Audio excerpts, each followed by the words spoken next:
Gelman for Howdini.com. And if you're already excited about this magical castle cake, then I hereby declare that you too can make this in your kitchen. And we're going to find out how to make this cake for a boy or a girl. To show us how, we turn to our friend Liv Hansen for the Betty Crocker Kitchens.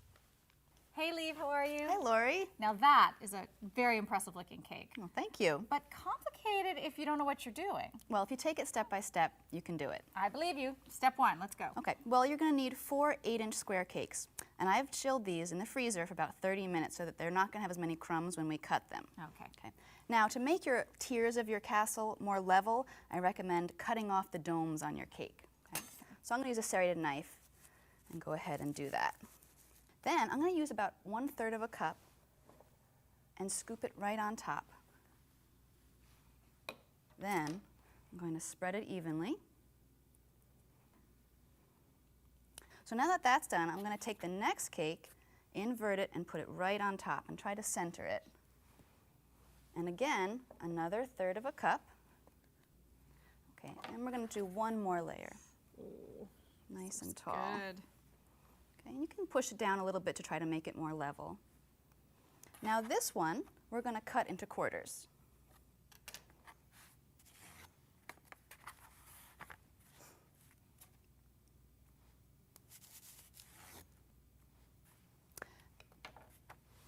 I'm going to put a little dollop of frosting, spread it a little bit, and that'll be the glue for starting the next tier of the castle. Ah. And just repeat that.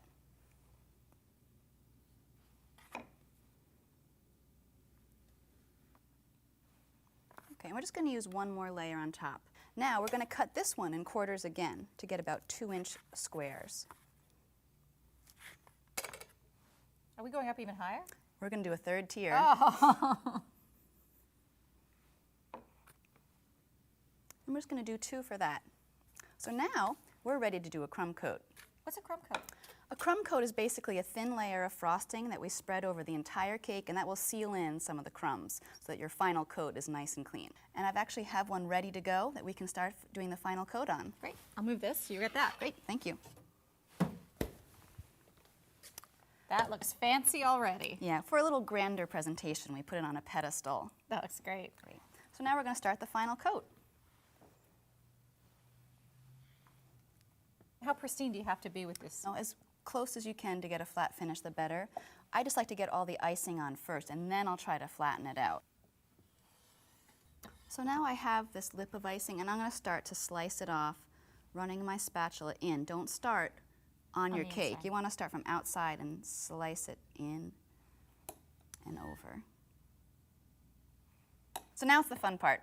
We get to start decorating. Oh, great. I mean, it looks good enough already, but okay, let's do it. I have a plate of sanding sugar here. This is pink sanding sugar. And what I'm going to do is I'm going to take these ice cream cones, ice them in the pink frosting, and you're going to roll it in the sanding sugar to get a nice glistening effect. Sanding sugar you can buy at the grocery store? You can. Okay. Okay. So I'm going to put it here, and you could just put your fingers in and roll it around. Okay. And I'll start the next one. You're going to need 5 of these. Okay, so now we're ready to put them on the castle. Is there a trick? Well, basically, I would put your fingers in here and then hold at the top and just balance it very gently and place it on. And just sort of push it in a little bit to the icing to make sure it adheres. Great. And 1 for the top. Beautiful. Okay. So now we're going to add some accents and candy. Oh, good. Well, I have some sugar cubes, Okay. some little stars, and some gum balls, and some little wafer cookies. Okay. So the sugar cubes, you can just place them. We're going to put these little stars up here, and we'll use our frosting as the glue. Okay. Just dip it in a little bit. And then maybe some of these gum balls. One over there. Purple.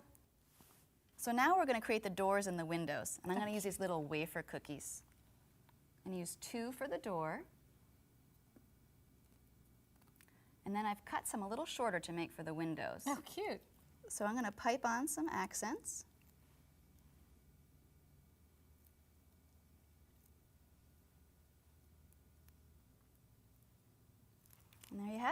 This looks so gorgeous. Any little girl would love to have this at their party. Look at that. Thank you. Oh, but the final touch?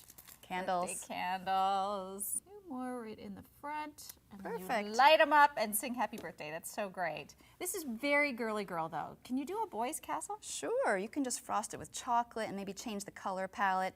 Use some yellow and blue and red candies. And you can change the wafer cookies to chocolate or vanilla. Oh, that's a great idea. And put a moat. Definitely a a dragon. Damsel in distress. I'm trying to think of like a sword. All that I stuff. love it. I love it too. Thank you so Thank you. much. I'm Lori Gelman for Howdini.com.